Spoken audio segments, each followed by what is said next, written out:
Evaluation question 1. In what ways does your media product use, develop or challenge forms and conventions of real media products? In this director's cut, I will be discussing how our media video and media products develop and challenge the forms and conventions of real media. I will be highlighting what ideas and theories I used and how they were relevant. We have chosen the song Empty by an unassigned artist called Olivia O'Brien. Our music video shows a very strong theme of emotion and identity and how society shapes us in our image. This is portrayed through the lyrics as well, as it links to how the singer is feeling and the pressures of society is stressing her out. I can't handle these pressures, all I can say is the stress hurts. This follows Levi Strauss's binary opposites theory, as we place the artist in busy streets of London, however, focusing on the fact that she still feels alone. This line from the song suggests that she is in pain and hurting by the fact that she can't cope with the needs of society. We use codes such as alcohol bottles and cigarettes so the audience could decode the fact that she's finding different ways to cope with the pain and therefore they can relate. But maybe I've just had too much to drink, to smoke, to swallow. Here, she is showing how she and other teenagers are trying to cope with the pressures by taking extreme measures by consuming drugs and alcohol as a temporary fix. The linking of visuals and lyrics mean that we can link to the use of Goodwin's rules to make the music video more successful to our audience so that they can understand and relate to the video and the song. One editing technique that is often a common convention of the pop genre is cutting to the beat. We successfully showed this at 0.25 to 0.27 seconds and at 2 minutes 18 seconds, where we show the artist in sync with the significant beats in the song. We also decided to use passing cars, as we discovered from our research that is a popular choice. To make it more creative, we use shallow focus and speed variations to suit the tempo of the music. We link this to Goodwin's rules to cut to the beat, therefore it is used in many big star artist music videos, which influenced our choice in order to have a more professional looking music video. We use parallel editing for the different locations in order to create a juxtaposition between the fact that even though she is in a crowd in the busy streets of London, she still feels alone. After watching Just Give Me a Reason music video by Pink, I wanted to create the same feeling of abandonment by the use of negative space and chiaroscuro lighting. We challenged the fact that the audience would expect bright, vibrant colours and a more sexualised image of the artist, as we juxtaposed both of these aspects by contrasting them against each other. For example, the vibrant colours to dull and the revealing outfits to covered up and vice versa. One theory that we didn't use was the hypodermic needle, as we wanted an active audience.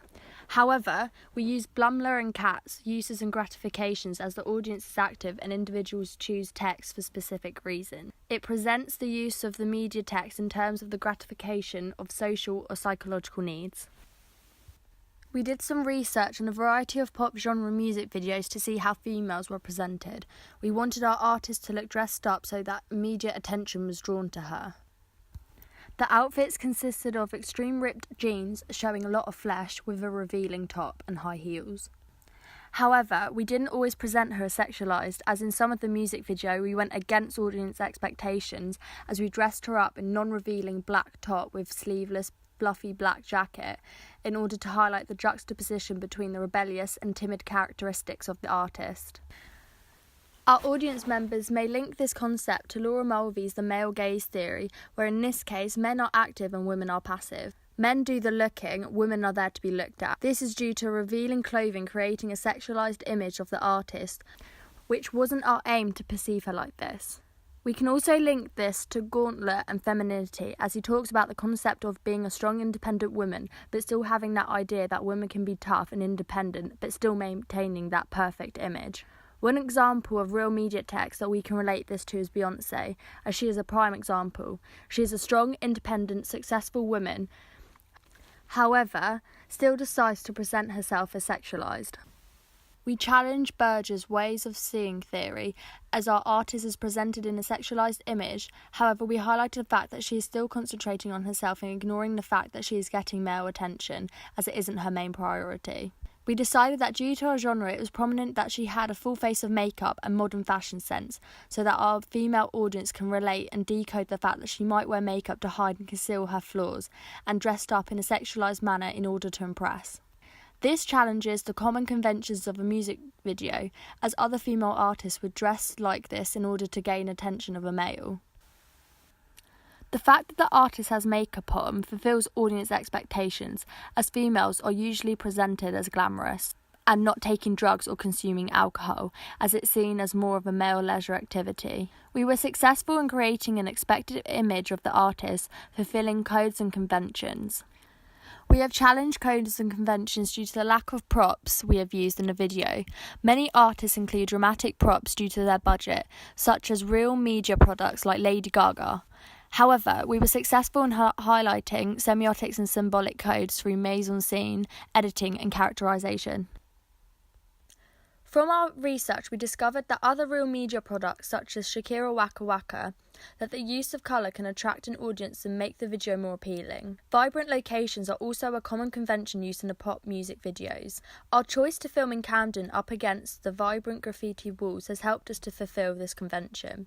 Our choice of location can link to Stuart Hall's reception theory, encoding and decoding, as the lyrics portray depression and weakness. However, the locations contrast greatly, which means that our intention was to help the audience decode the message that the young female feels as if society leaving her behind, and she can't deal with these pressures.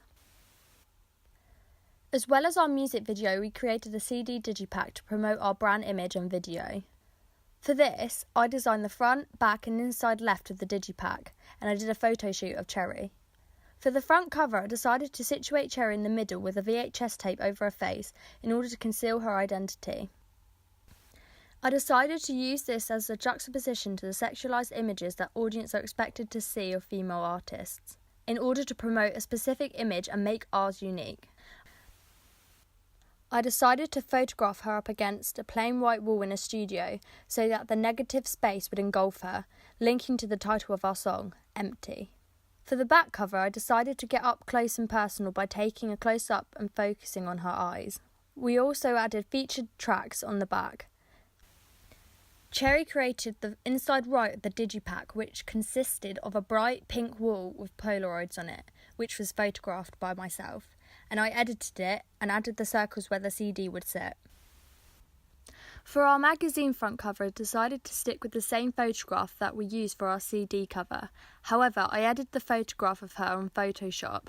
I edited the image so that it was black and white, and then inverted the colours and created a ghostly vibe so that it was concise with the rest of the album. I added some text to create the name of the artist and title for the album. For the front cover, I followed the codes and conventions of a CD cover by having a picture of the artist and the title of the album and the name of the artist.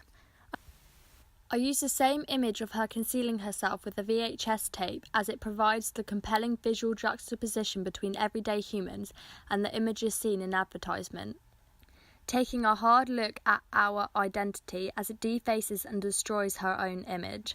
The fragility of her identity becomes visible, almost tangible.